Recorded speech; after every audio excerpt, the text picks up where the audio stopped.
If you only remember one of these 5 things, this is the one. In order to have the best chances of surviving your cancer, you absolutely need to know all you can about your disease. You need to know all of its strengths and all of its weaknesses.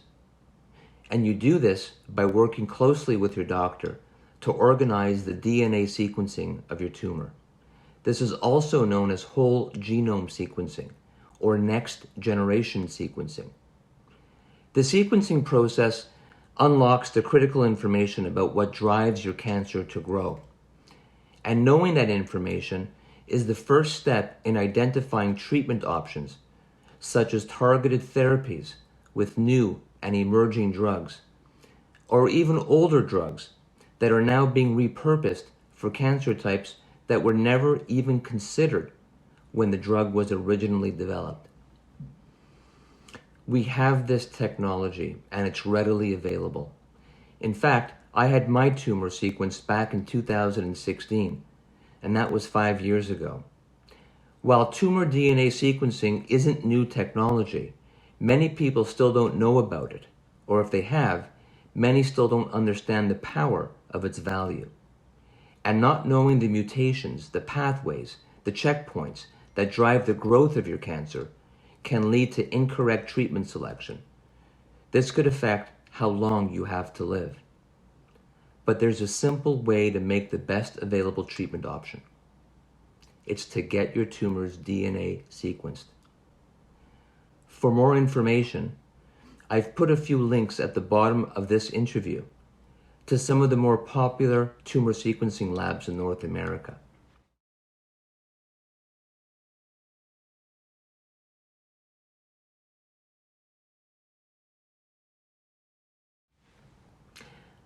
While this may seem obvious, you would be amazed how many people don't view their connected devices as excellent tools to research their cancer.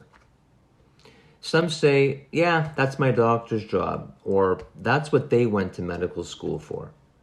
The fact is, there has never been a better time in history where cancer patients themselves have direct access to information related to their disease and treatment options. We have never before had this level of access to medical information. I remember back to 2016 when I was researching the mutations of my cancer and finding research journals from all corners of the world that were in support of a novel and not well-known treatment for my cancer type. I brought those peer-reviewed journals into several meetings with my oncologist. She had not yet come across the research that supported my choice of treatment that I thought had the best chance at extending my life. That meant that while my oncologist was ready to prescribe the standard chemotherapy that results in 4 out of 5 people dying within the first 5 years, it was my iPhone that facilitated my access to a better treatment option that would ultimately help me outlive my best before date. It wasn't my oncologist's fault that she wasn't yet aware of the research I brought in, nor is it any doctor's fault. The sheer volume of medical journals being published every day around the world is incredible, and the rate of publication is increasing rapidly. With physician workloads, it's impossible for any doctor to keep up with the pace of research publication. But you are the best person to research your cancer. You're the closest person. You have the ability to be laser focused on your cancer. A connected computer or a smartphone is one of the best keys to unlock new and emerging treatment option information. Who knows? Perhaps you'll discover a treatment option of your own to help you to live longer and better.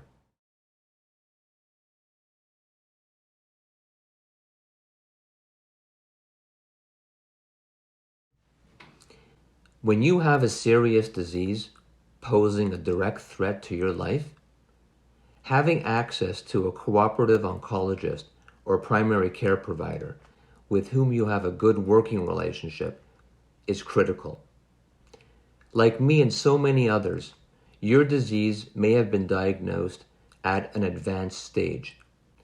So in order to properly and expertly address the threat, you need to have excellent and sustained communication with your medical team.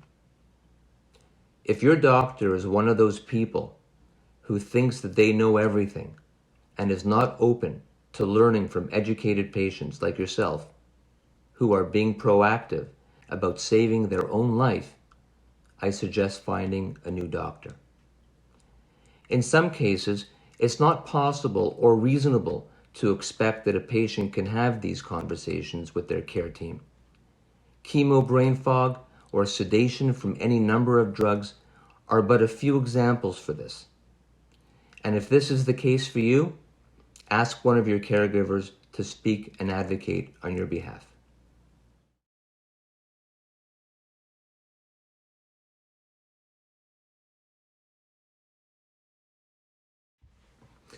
Life does not and should not stop because you have cancer. Knowing why surviving cancer involves other things outside the medical realm may seem counterintuitive, but it's not. And it's important to understand why. Having cancer is hard, like really hard, particularly having cancer at an advanced stage like me. It's normal to need a temporary reprieve from the intensity of your cancer experience. There's a whole range of activities, from faith-based activities to fundraising or reading books, watching movies, or even throwing yourself deeper into your work or a personal project. For me, of all things, it was playing backgammon that did it for me. By re-engaging in a game that I used to love playing, it helped me take my mind off my disease.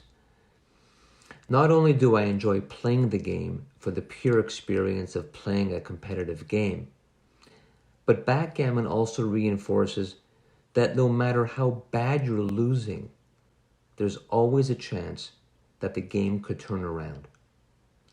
In my upcoming book, On the Other Side of Terminal, I talk more about the significance of backgammon and its contribution to my cancer experience, and how I used that experience to win the intermediate division at the 2021 US Open, and then went on to be crowned the best backgammon player in the city of Toronto. I don't say this to toot my own horn, but rather it's to identify that if you temporarily turn your mind to something other than cancer, to something that you enjoy doing, something that you can excel at or accomplish, you're actually enhancing your life. And studies show that cancer patients do better when they engage in personal enjoyment and accomplishment. So find something that you like, or even better, find something that you love, something from your past that you once enjoyed, or perhaps something that you've always wanted to do but never had the chance to. Set a goal for yourself.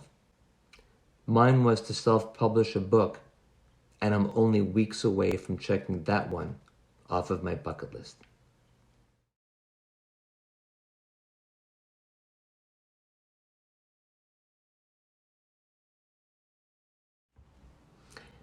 I know this one well, because I too fell into the trap of becoming overwhelmingly consumed with my awful prognosis that I neglected the emotional needs of my girlfriend, Cynthia.